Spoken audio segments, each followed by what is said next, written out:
I'm Dr. Libia Scheller. I'm the Medical Director at the Institute of Medical Education and Research. And we are reporting from you live from the 2010 American Society of Clinical Oncology here in Chicago. And we are so pleased to have Dr. Marshall Posner, who's the Medical Director of the Head and Neck Cancer Program at the Tisch Cancer Institute at the Mount Sinai Cancer Medical Center. Thank you so much for being here today. And he's actually going to go over a little bit about what's going on in standard of care and what we aim to see here at ASCO and in the future for head and neck cancer. So thank you. Well, thank you. Thank you for having me. It's a pleasure to be here. We've seen a couple of exciting events at ASCO in head and neck cancer. I think one exciting study we saw is something that I was involved in is the TAX-324 5-year update revealed a robust preservation of the survival advantage of TPF over PF at 5 years, with a significant improvement in survival in patients with oropharynx cancer who received TPF, and a progression-free survival advantage in larynx and hypopharynx, all of which were maintained in the 5-year follow-up. And interestingly enough, the reduction in mortality with TPF versus PF is still in the 25 to 30% range, indicating that this is a very effective therapy and it is a standard of care for treatment of patients with locally advanced disease.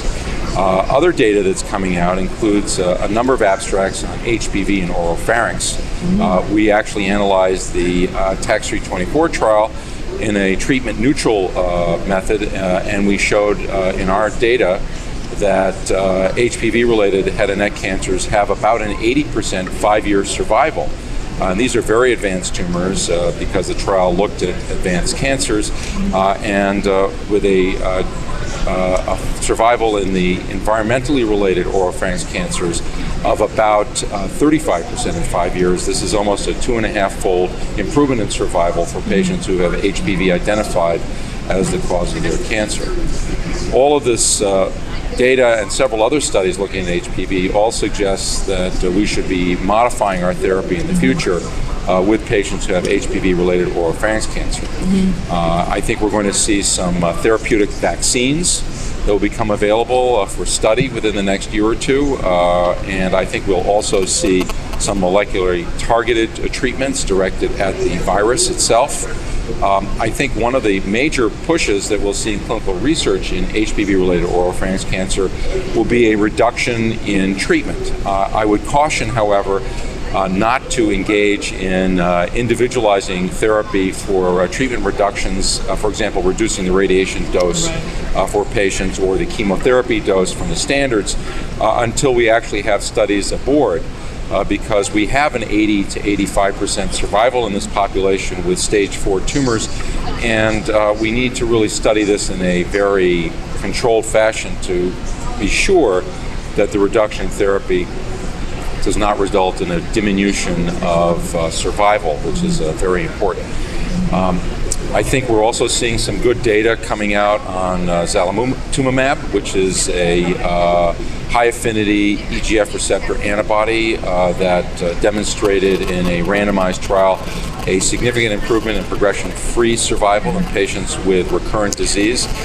This was compared to best supportive care, and the data is compelling that in fact therapy with zalimotumab resulted in a significant progression-free survival advantage. And I think this is the first demonstration of this outcome with an EGF receptor antibody. So this is something that I hope we'll be able to use in the future, and certainly there'll be more trials coming on looking at it in curative treatment as well as for palliative therapy for patients.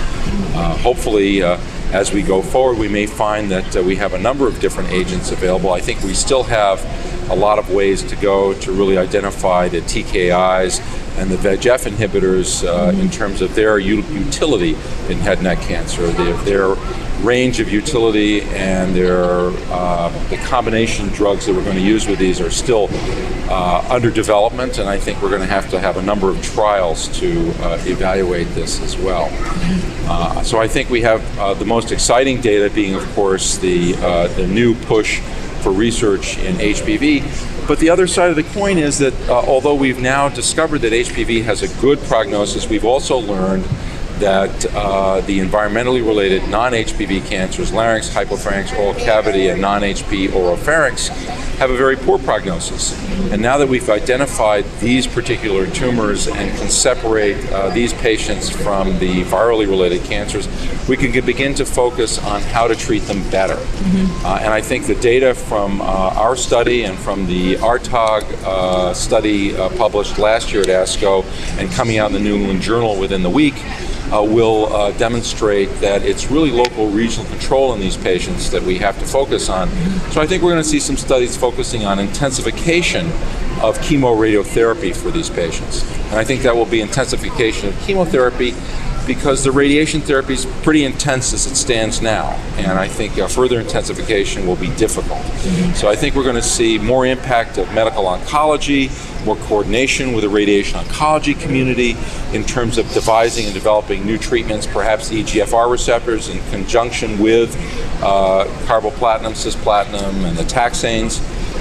In that light, last year at ASTRO, there was a very intriguing randomized phase 2 trial comparing docetaxel cetuximab and cisplatin cetuximab in postoperative patients that suggested that docetaxel cetuximab therapy was actually significantly better. It was a randomized phase 2, and survival was not the major endpoint, but it looked like survival was impacted. And this suggests that we may be seeing some studies, hopefully looking at this combination with radiation.